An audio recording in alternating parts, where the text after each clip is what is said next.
Sherrill Grace is a University Killam Professor Emerita at UBC. She's also a professor of English, a distinguished scholar, and has taught Canadian literature and culture for more than 35 years.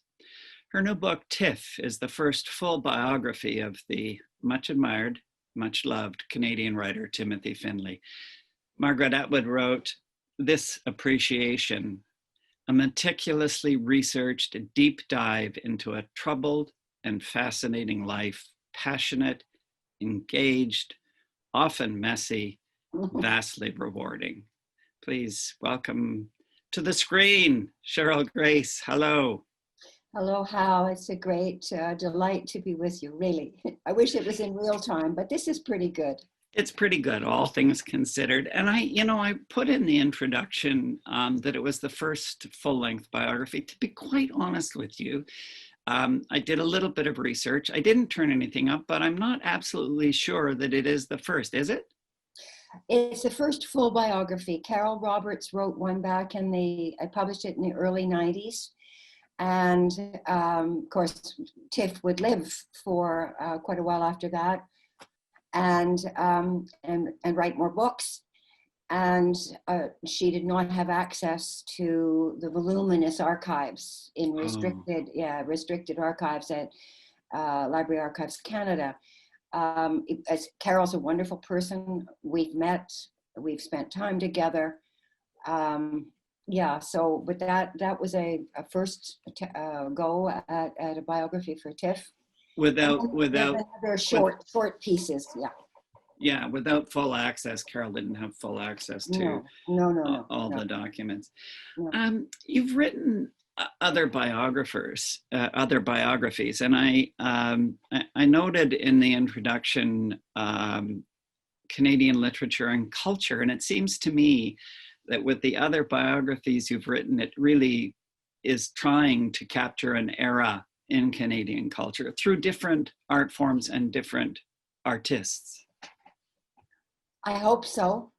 With the biography of Sharon Pollock, I was focusing on Canadian theater through a period of absolutely essential and critical flourishing and development of Canadian playwrights and Canadian theaters. Not just in one place, but across the country, really literally from coast to coast with Sharon's work. And the same with Inventing Tom Thomson, where I'm looking at other people's biographies and fictional autobiography. I mean, it was a really interesting study, again, but through painting of what was happening in Canada and what continues to happen. I mean, people keep going on and on about Thomson and speculating this, that, and the other. And there'll be more poems, there'll be more novels, there'll be more attempts to dig him up, to open his grave. It's absolute. It's an obsession in this country with Tom Thomson. And Canada and Idea of North, of course, is also exactly.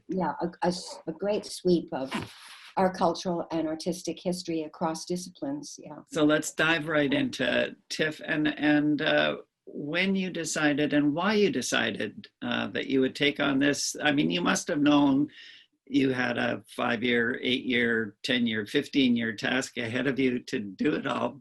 What made you take the leap? Okay, this question I get every time. And first off, it was graduate students in a graduate seminar on Finley, and they're 20, 25, 20, maybe 27, and they're reading his books and they are absolutely galvanized by them. And this was at a time in 2007, roughly, I think that seminar was, when, Finley wasn't being taught. He'd fallen out of favor. Really? And they were discovering him for the first time. And I was delighted, but I was also fascinated by their reaction. And they were asking me questions I couldn't answer. And their questions had to do, well, who was this guy? What was he on about? Why this? Why that? And, I've been a professor all my career, and students are your life. And And you got to Um, answer those darn you gotta questions, help man. them. Yeah, and when these young people are telling me that this man's writing is speaking to them, Yeah. this is a wake-up call. And that started me. I guess I knew he was relevant, but I hadn't realized the degree of relevance that young people felt. Sadly, in so many ways, environment, so many other issues, war, censorship, that Tiff addressed with such passion. And they just, they ate it up, they loved it, and they had questions. So that started me thinking, okay, what can I do since these young people want more? And he's gone. And so I ask around in the community and I find out this and that. And then I contact Bill Whitehead. I met with Bill Whitehead in 2010 because you don't take on a task like this without being extremely practical. Can you have access? What kind of access can you have? The person who is the gatekeeper, and Bill Whitehead was the gatekeeper. Will they give you permission? He was Tiff's partner for. That's right. That's right. 30 and years. Would he give me permission? Could he and I work together without his interfering in what I had to say? All these things, and so I met with him. It's a wonderful story. Can I tell the story? Yes, yes, of course. I was living in Toronto for a couple of weeks that year, and I went to Stratford. Arranged it, of course, to go, and I arrived at the condo in Stratford because that's where he and Tiff had been living in the last years of Tiff's life, and Bill was still there. And I went to the door. I went up the stairs. The door was open. He was standing there. He saw me. He opened his arms. We'd never met before. He gave me this wonderful chuckle, and he opened his arms and gave me a hug. And God help me, the rest is history. But he agreed. He agreed that I would have carte blanche, that he would not interfere. There was nothing I could not say. And not only did I and you had to get this in writing, right? You can't go to archives and say, well, so-and-so said. No, it has to be in writing. So he grumbled about that because of the bureaucracy, but he did it. He did it every time I needed it. And then Hal, that night when I spent and I had dinner with him, he had made his special pear tort for me. So if I had any doubts, I was completely you owed him now. You were big time. Big time. Anyway, so once I had that straight and we were clear, and he would, and I believed him. I mean, he was such an honest, down-to-earth, practical human being that he understood what I needed, and there were no problems. Now, along the way, he answered dozens, hundreds of questions. And towards the end of his own health going down, he was sending me documents that were in his private collection, which I now have, sitting behind me on my shelf here. Videos, videotapes, audio tapes, letters, private documents. And when the time comes, I'll be sending those to an archive. They're precious. And I have them very carefully preserved. I'm looking after them. It's a huge burden or responsibility. And he read the final draft and penultimate draft, I should say. And he called me. We had a wonderful conversation, which I treasure always. And basically said, Sherrill, well, he wrote it down on the manuscript. Bravo. You've told me things about Tiff I hadn't known, et cetera, et cetera. That's kind of private, but anyway, he was very, very positive. And then I spoke to him about 48 hours before he died. And that's precious too. So I missed him. I grew very fond of him and huge respect for this man, not least because he supported without interfering. I mean, how many biographers have that kind of support. And it's crucial because then I had to get money, Hal. I had to apply for grants because I was going to have to travel, and I did a lot of traveling. So there, anyway, those are the initial stages. Well, let's go right to Stone Orchard. You mentioned Stratford because Bill and Tiff moved towards the end of Tiff's life to Stratford and to France. But Stone Orchard was in his heart. It was in his bones. It was in his soul. Yes. So take us to Stone Orchard. Just a quick little touch on what it was and what it meant to Tiff. Bill and Tiff discovered this old, rather rundown property to the north of Toronto, a couple of hours drive north of Toronto at that time in the 1960s, early 1960s. And they fell in love with it. Bill, very practical. You know, do we have enough money to put a new furnace in, et cetera, et cetera. Tiff over the moon, because that was the way they were. And so they had enough money by that point saved to buy it. It wasn't that expensive at that time. They bought it, 50 acres, and this old rambling farmhouse built in around 1837 or something like that. Yeah. So for Finley, for Tiff, this was ideal because it was full of ancestors, not his own direct family ancestors, but cultural ancestors. Mm-hmm. And it was away from cities, and he did not do well in a city environment. He did not like cities. And it had an old barn, which was still usable, and various other outbuildings, one of which was an old root cellar.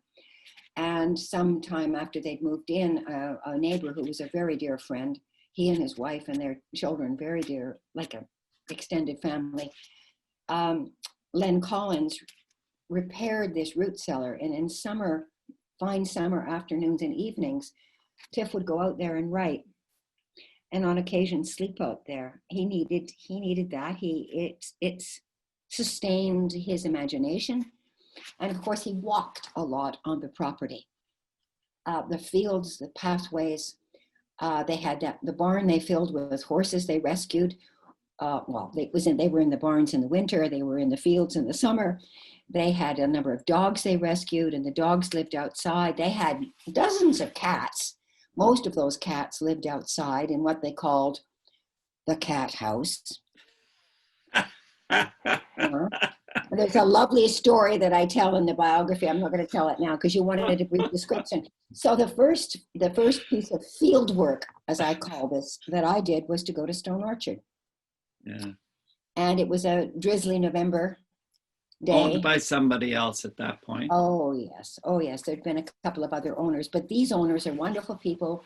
They welcomed me, and my husband was with me. We drove over. We were spending some time in Peterborough, drove over, and they allowed me to see inside the house. I had a tour of the house. They set us free in the fields to wander wherever we wanted. And so I spent quite a bit of time just walking in the fields. Now, I come from Central Ontario. So does John, my husband. We've lived in Vancouver a long time, Hal, but the spirit and the soul, I'm afraid, is still back right. in Algonquin and Southern Ontario, which we think of as Northern Southern Ontario. And there I was, and it was to me, God's country. I understood at a really visceral level why Finley would have felt so at peace and so nourished by that particular environment. And that environment is going to crop up over and over again in his fiction. Yeah, he will fictionalize it. His creativity will transform, but it's there. Once you've seen it, you can see the roots in his fiction. Yeah. And I would go several other times to the place and to the town of Cannington, which he and Bill loved. They had wonderful neighbors there, and I described many of the events that took place in Stone Orchard and in Cannington in the book. But that was the first visit. When we're done, I want to call an immediate meeting so that we can look at buying the property and turning it into a museum so everybody can go and visit. Shall we do that? Well, you'll have to talk to the people, the wonderful people. Of course. Yeah. When I was there, I took pictures. One of them is in the biography of that root cellar, and it was really interesting how I was standing with a couple, looking at this and taking pictures, and I said, "Oh, that is precious. That's where he wrote. You've got to preserve that." No, before I said you've got to preserve that, one of the members of the couple said, "We're going to tear it down." The other one said, "Oh, no, we can't tear it down." And I said, "Oh, no, it's precious. You can't tear it down." So, yeah. You've already preserved the site. Well done. Oh, dear. We're I'm gonna go with this as long as we're having fun. So even if you're not having fun, please pretend.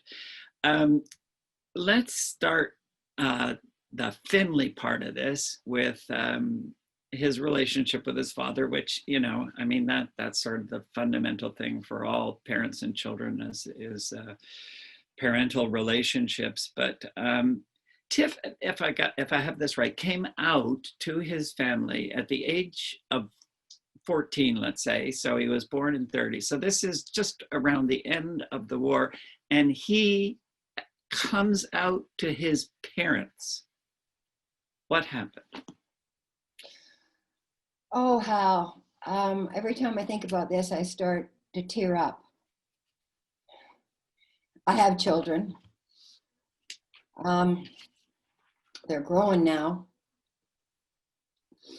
His mother accepted it at most levels. She wanted grandchildren. They were of their generation and of their time. What the hell did they know about this? And it was a crime in strict religious circles. It was a heinous sin. But his mother was kindly about it and never made it a huge problem for him. His father rejected him. And I try to understand that. And I can sort of get my head around why, and I don't want to blame Alan Finley, and I hope I haven't in the biography. And yet, you see the private journals in restricted access at Library Archives Canada make it very, very clear how deeply wounded Finley was as a boy. When his father comes back from the war and he tells his father, "Oh my God." And Alan Finley was cruel. Alan Finley comes out of his own background, the military, all of the background of his family. This was a shame. This was a disgrace. This was horrible. How could this happen? And they tried to change him. And his mother went along with trying to change him, trying to hook him up with respectable middle-class Rosedale girls. Leading to one of the most tragic stories in the book, but we. Oh yeah. I don't want marriage, but let's leave that in the book. I want people to. Okay. I want them to read that, but that's a very hard thing. It was a hard thing for me to get my head around, but it had to be told. I think my feeling is that thing with his father scarred him deeply, deeply, deeply, and irreparably for the rest of his life. He would come to terms with it, and he would come to terms with his sexuality and come to peace with it through Bill, once he settled down with Bill. And he would then gradually reach towards the end of Alan Finley's life, a reconciliation with his father. And he describes it as a reconciliation. And so there you are. It is amazing that they neither of them gave up. Neither of them washed their hands of the other one and said, okay, this is it. And we hear these stories all the time of irreparable splits that say, okay, I'm not talking to you ever again. But they didn't. They didn't. No. And I think Margaret Finley, the mother, and Finley will attribute this to his mother. And he will say, and I quote this in the book, that she kept us all sane. She kept us all going. And he comes later in life to realize the cost to his mother because Alan was a serious alcoholic. The older brother was an even more serious alcoholic. And Finley was a fairy, a queer son. I mean, but Margaret held the family together. She stayed with her husband, despite the fact that he was also a womanizer. And she kept the family unit going. But yeah, it was a wonderful thing that they kept the family unit going. Yeah. You know, it's there. Anyway. I'm not sure I found the answer to this question in the book, and it may be that I missed it. It may be that you didn't address it directly. I'm not sure. I'm well prepared to take responsibility. It's not clear to me how much homophobia Finley faced outside of the family. Did he? Does he talk about people, how people treated him as a gay writer? No, he doesn't very much. That's one of the things I found interesting in his private journals, where one might expect to find that sort of discussion, revelation.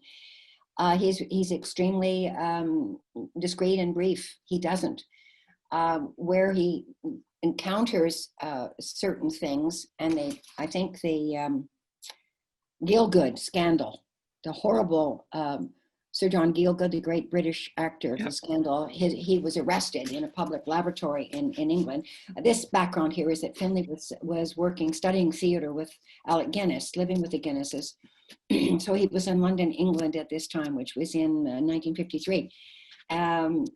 And in the winter of 1953, I forget the date exactly, and there you have it. Gielgud is arrested, and it's in all the papers. And Finley does write about that, his rage about how Gielgud has been treated and how the newspapers are ganging up in a salacious and vicious way. But he doesn't talk about his own experiences, his own personal experiences with homophobia. And it will come up in certain interviews that he's had bad experiences, but he will not elaborate, and he does not elaborate in his journals. Now, you have to be very careful as a biographer, Hal. You have to say you cannot know. You frequently address the reader directly, referring to yourself as the biographer, which I love.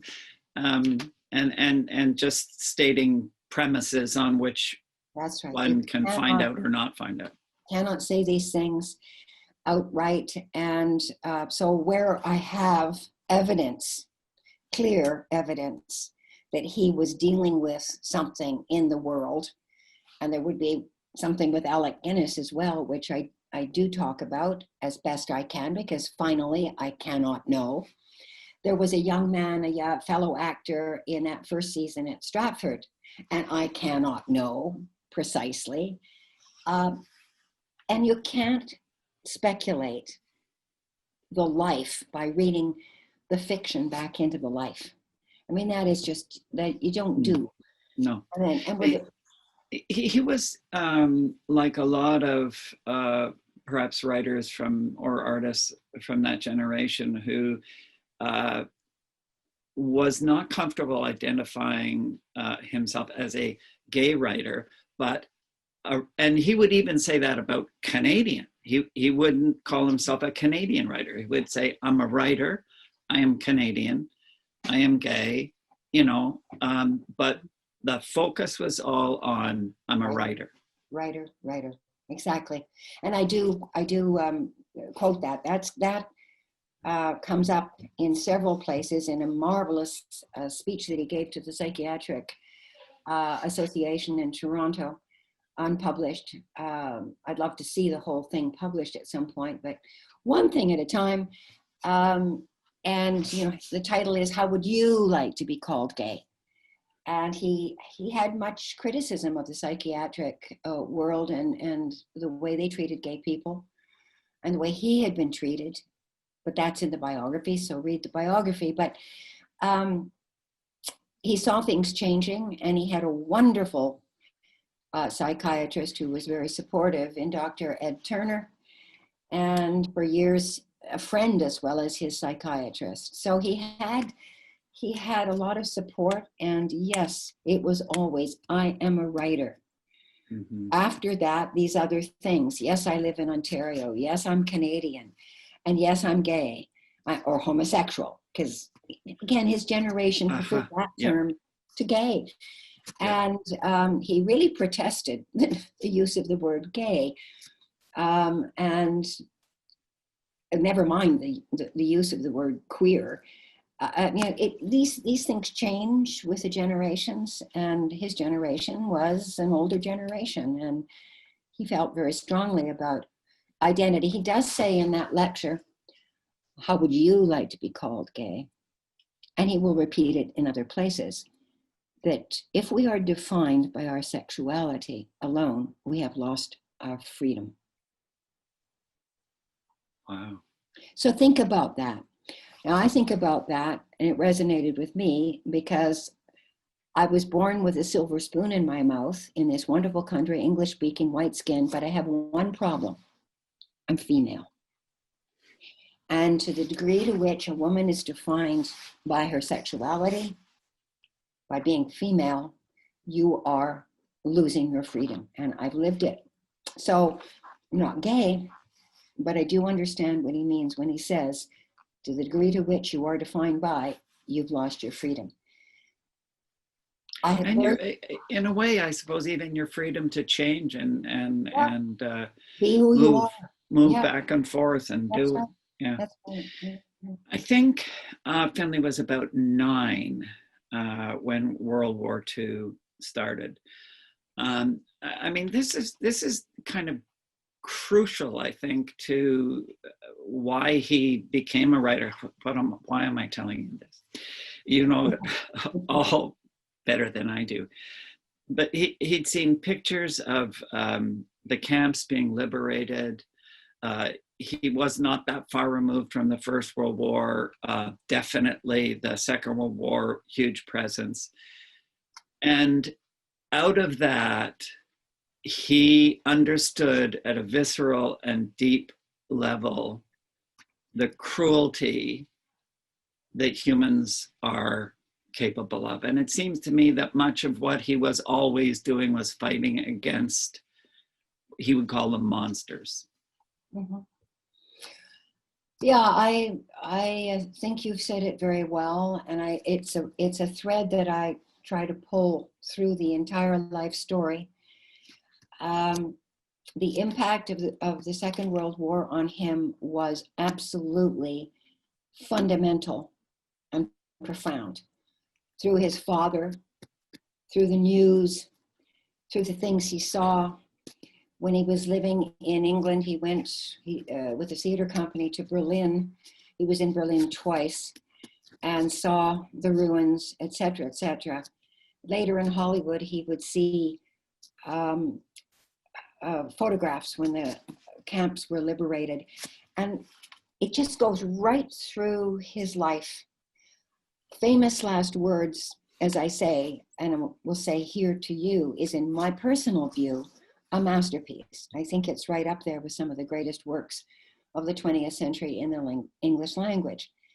And it's a huge fictional tapestry, but underneath it all is his profound feeling about the Second World War. Later in life, he will participate in something for the CBC called Lost Innocents, the Children of the Second World War, a program created by the wonderful Karen Levine, the author of Hannah's Suitcase. And that participation of Finley, I have a tape of it, and it was rebroadcast on the anniversary of the Second World War, 50th anniversary of the Second World War. No, 75th anniversary, sorry. Right. And it should be out there because it's a fabulous program. And Finley's contribution was in one segment about Canadian children and what happened to Canadian children and the impact of the war on children who lived in, were born in, or who came as refugees to Canada. It's a fabulous series, and I wish it was more broadly available. But that comes much later in life. So you've got this 9-year-old kid, yeah. The bomb is dropped in Hiroshima, and he doesn't know. He thinks it's dropped in the St. Lawrence River. Right through to the 90s when he agrees to participate in Levine's CBC Lost Innocence. Mm-hmm.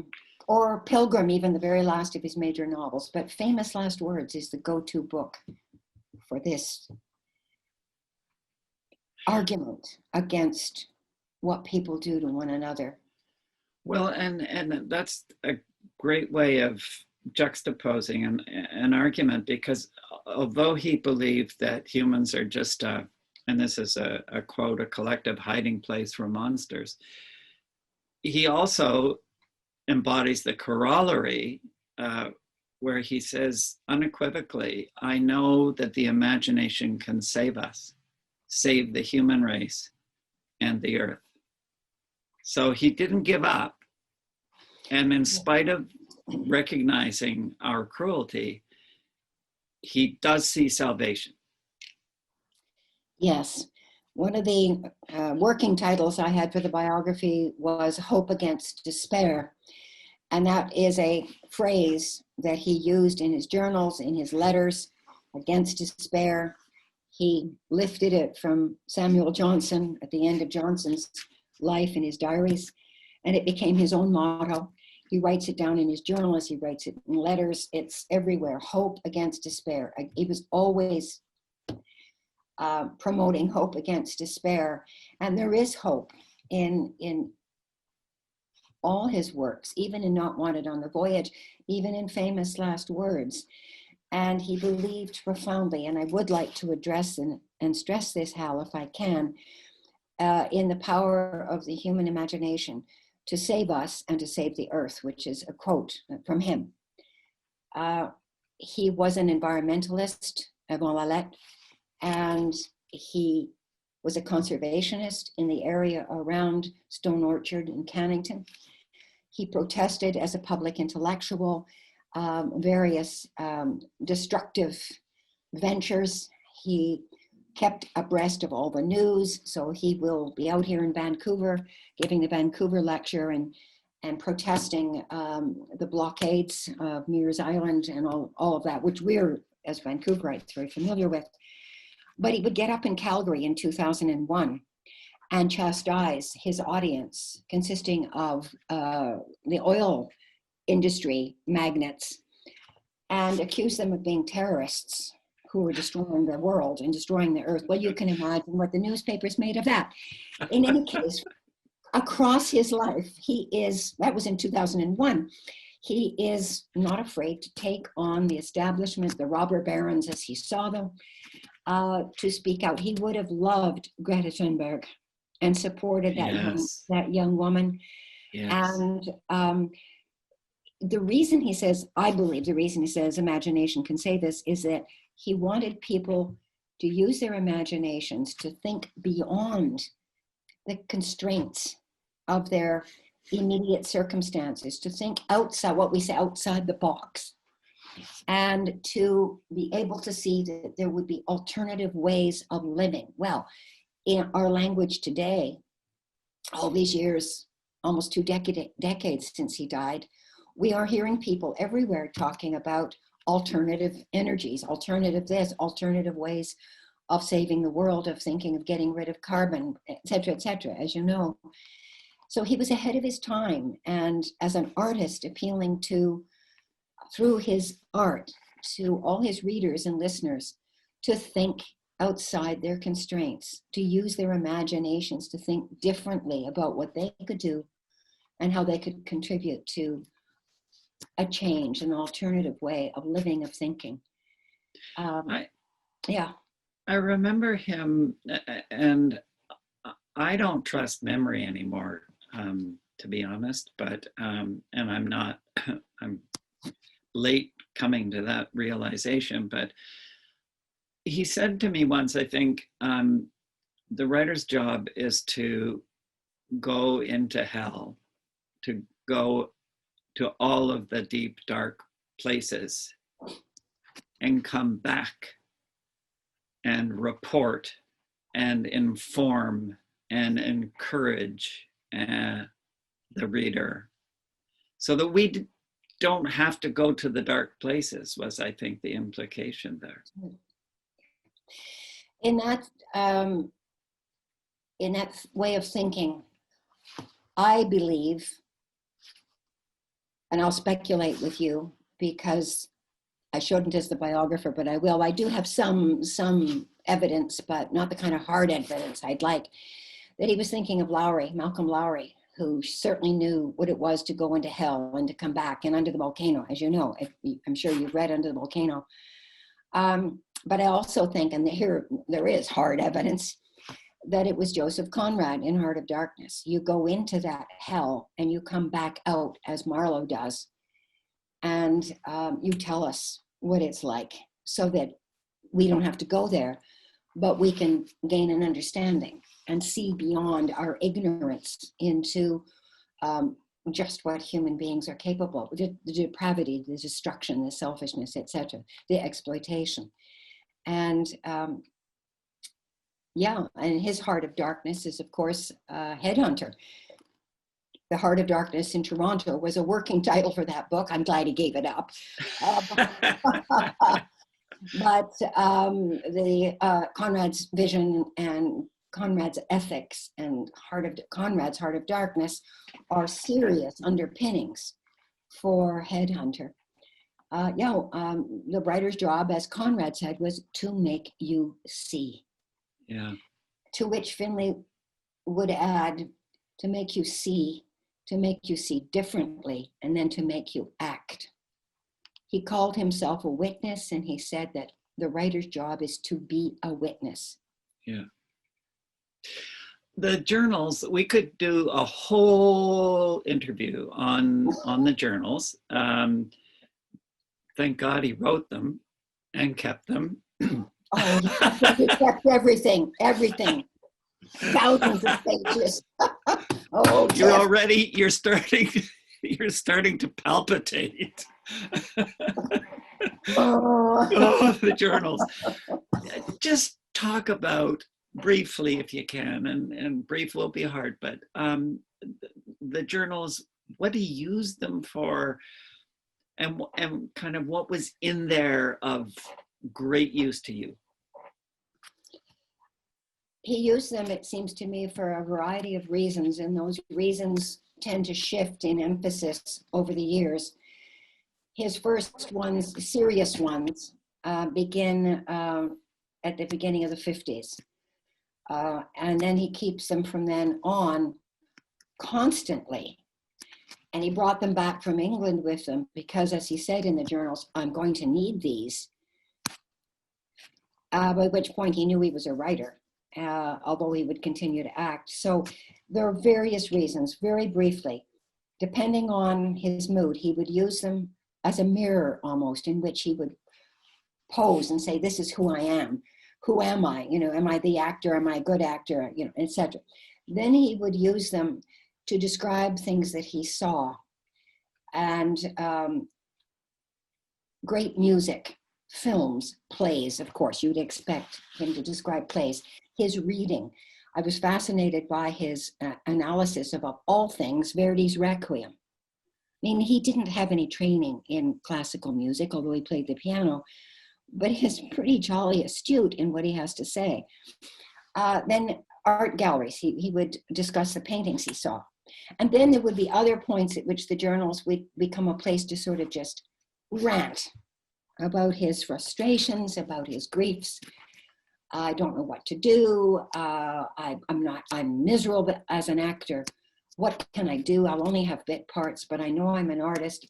But what is my chosen art field? And those would be moments when I read those journals. You're sitting in the restricted reading room in Library Archives Canada. Guards go through periodically, slamming things shut if you leave them open too long.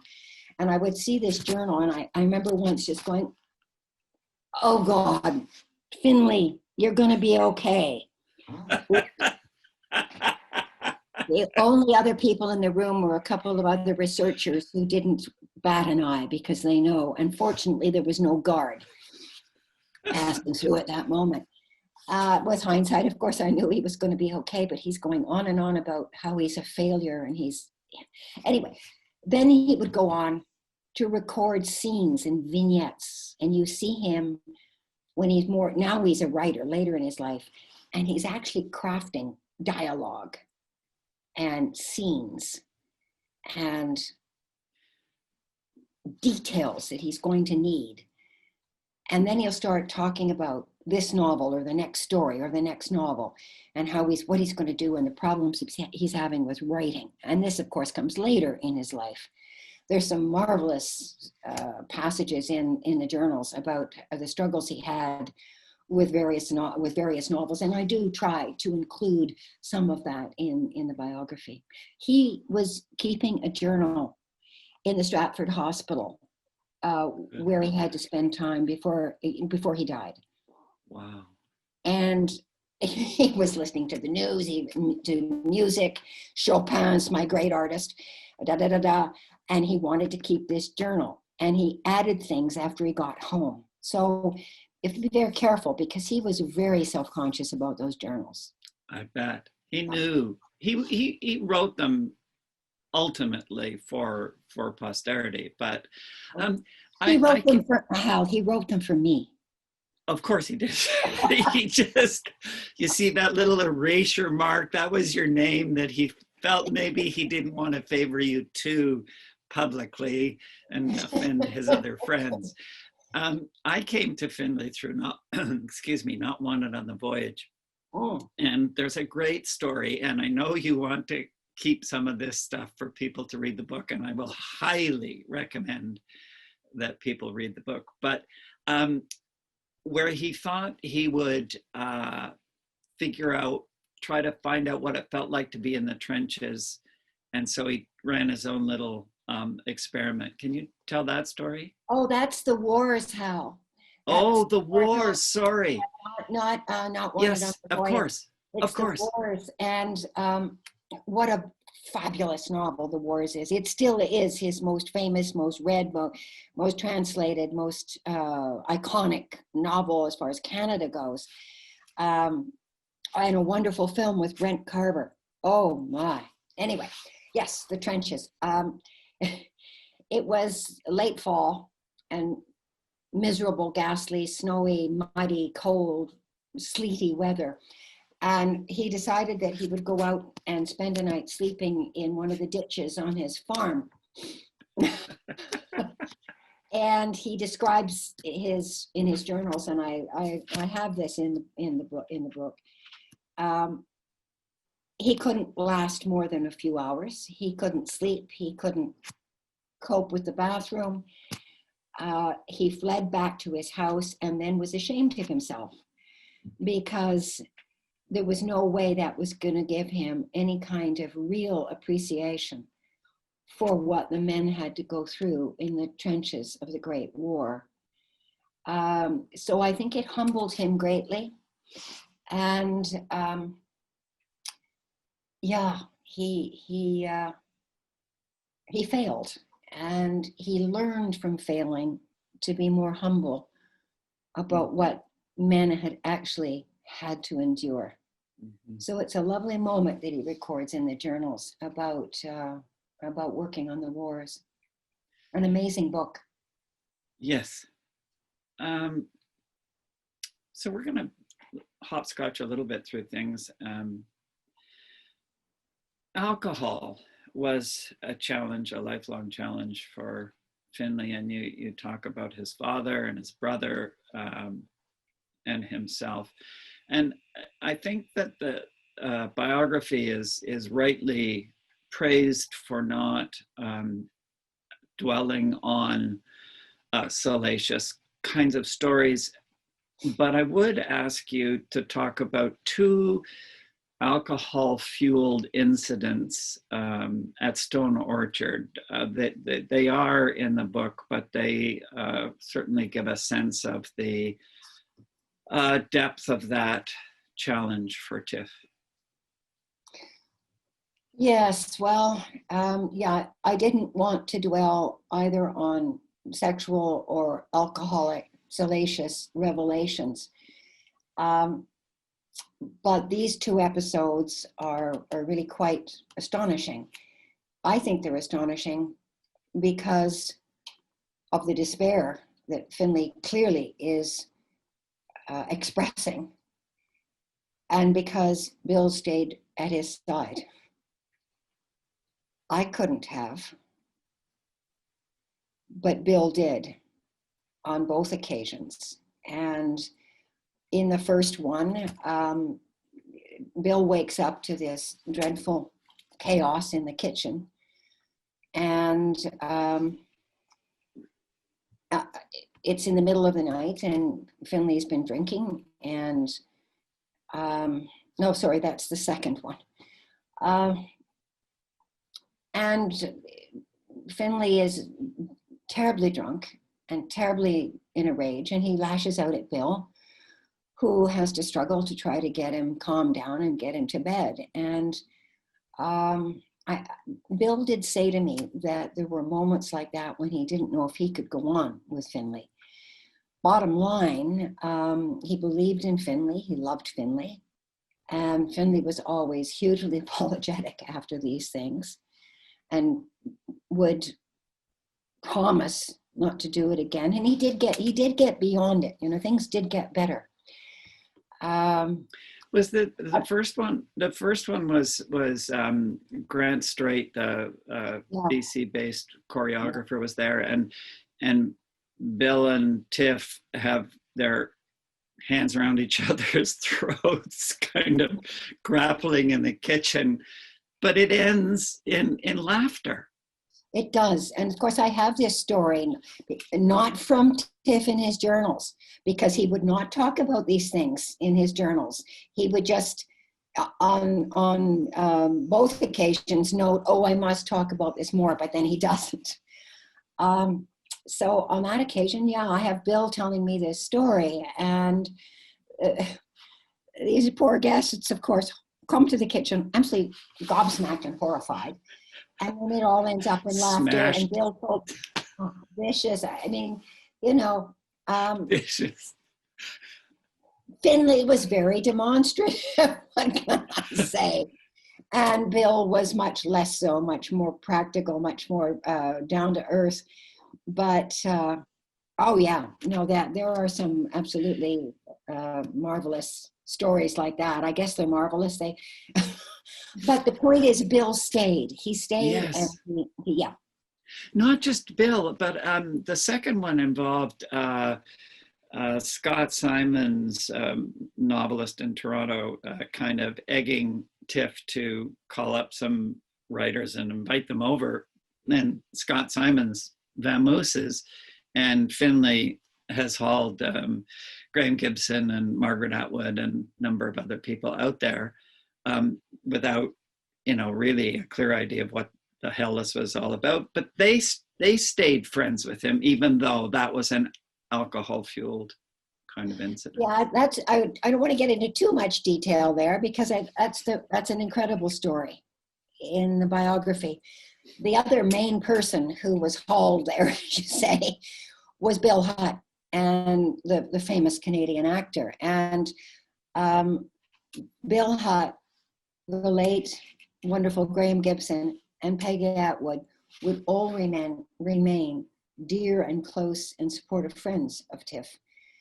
And they did so because they recognized his talent and hated to see him in such a state. And because when he wasn't drinking like that, he was just a loving, talented, funny, he could often be very funny, engaging human being, and very supportive of other people, very supportive of other people. Margaret Lawrence, Marian Engel, just to name two. So he was much loved because he was worth loving. Bill Hutt said it very well on that occasion. He said to Finley, "Finley, you have more talent than anybody else I know, and you're wasting it. To hell with you." And Finley remembered those words, even though he was drunk. And they really, really stuck with him. And as I say in the biography, I mean, he and Bill Hutt would be lifelong friends, lifelong friends. He would write some of his finest theater work for Bill Hutt and Martha Henry.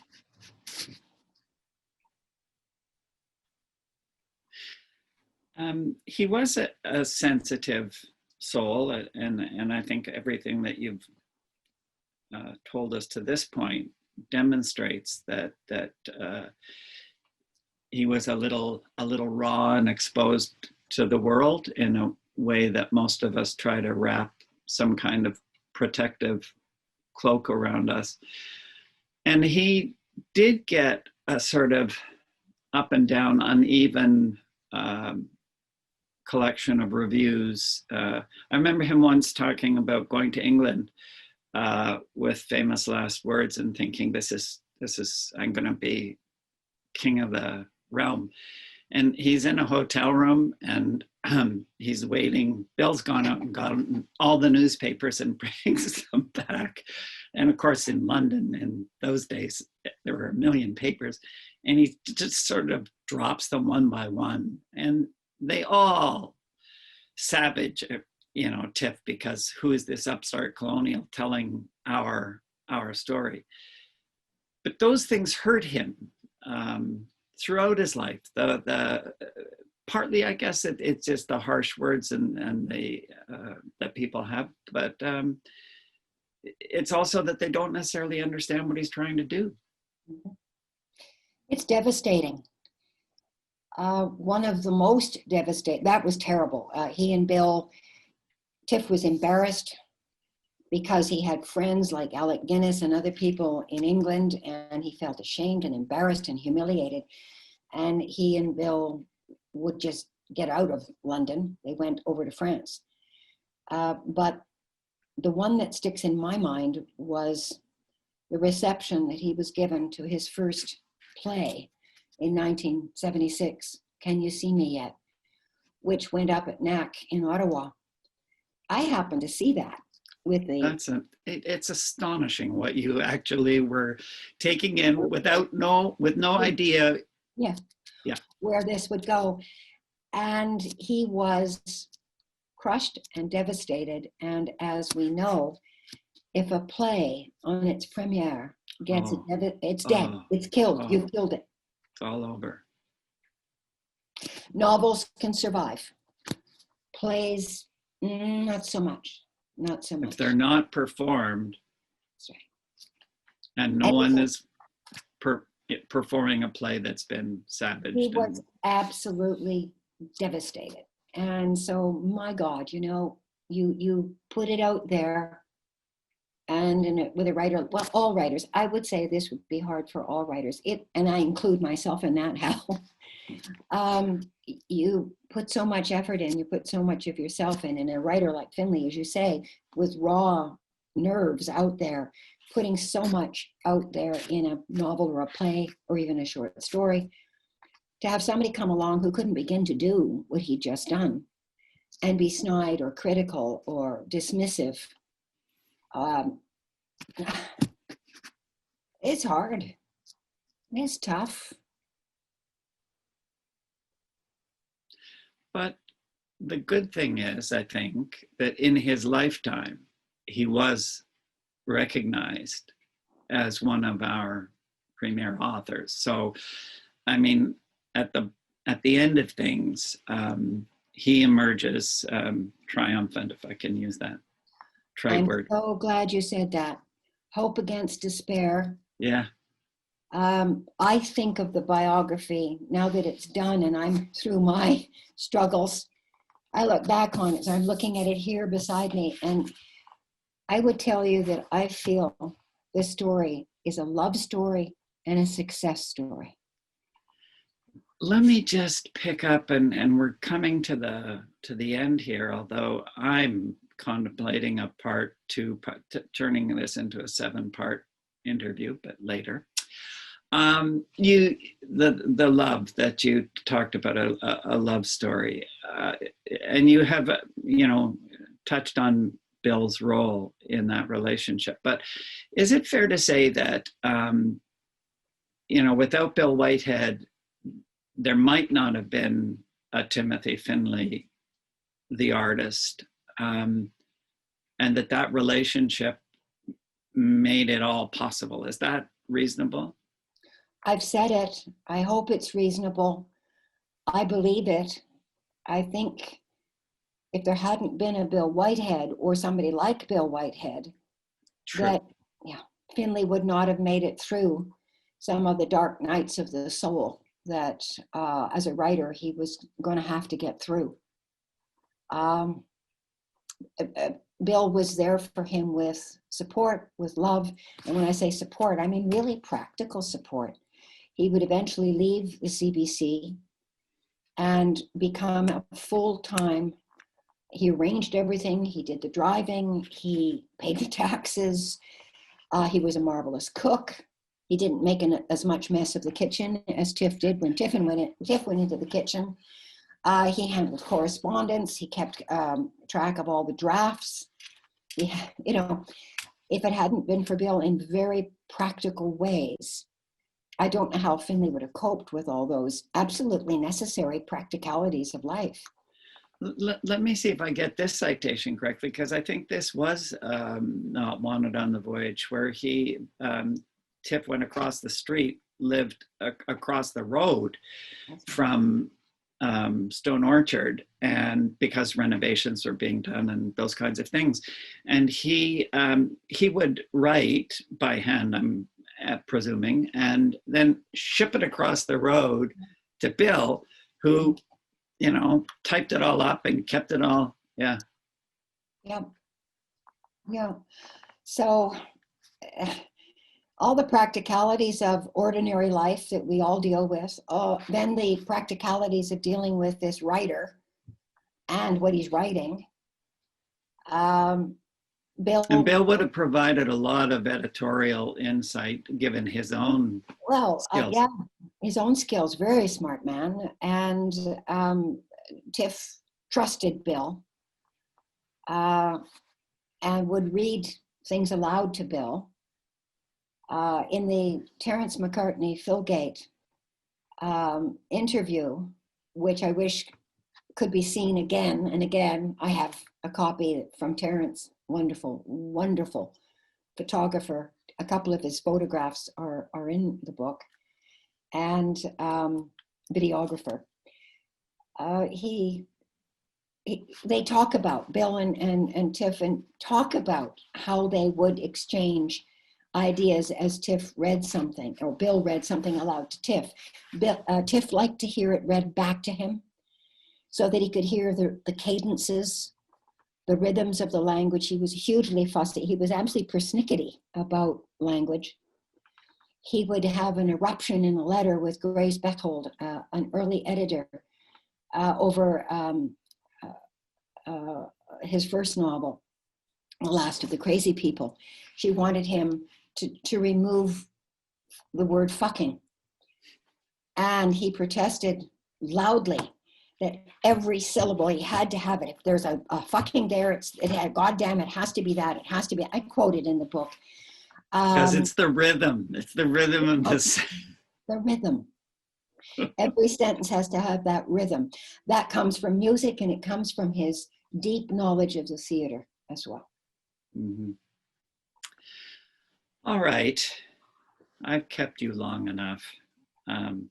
But I do want your final comment on, I hope this doesn't seem provocative, but sometimes, a couple of times when I've talked to people, younger people, about the biography, and they have said, why would a younger person want to read a biography of Timothy Findley? Now, you kind of answered that really with the beginnings of the book and the class of students who pushed you to answer their questions and give them insight into things that you had to delve into yourself. But what's the importance of Tiff and today? I think he's very relevant today. Alas, he was speaking out in his fiction, in his plays, and in his nonfiction, in his interviews, in his life, against the destruction of the environment.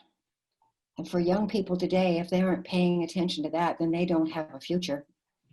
He was speaking out against censorship, demagoguery. Oh my God, this is the 3rd of November.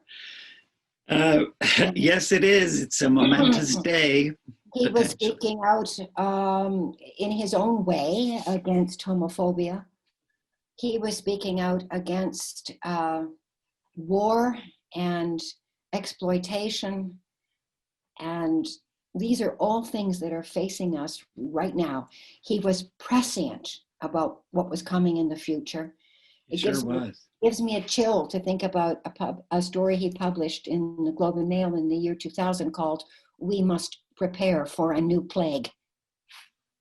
I have an essay in Quill and Choir that came out in the summer about that short story. It's a very short essay, and I got the chills thinking about that story and going through the summer as we have all had to do. We must prepare for a new plague. So hey, young people gathering on Granville without masks and drinking, hello, pay attention. As he also said, pay attention. At the same time, be hopeful that you can change things. Well, thank you for taking this time, and thank you for going through your own descent into various things and coming back to report to us about a marvelous artist. Let's call him a marvelous artist. I think so. It's my thanks to you, Hal. It's been a delight to do this. I have fun doing it, but I also think it's important. Your last question is an important question. Thank you.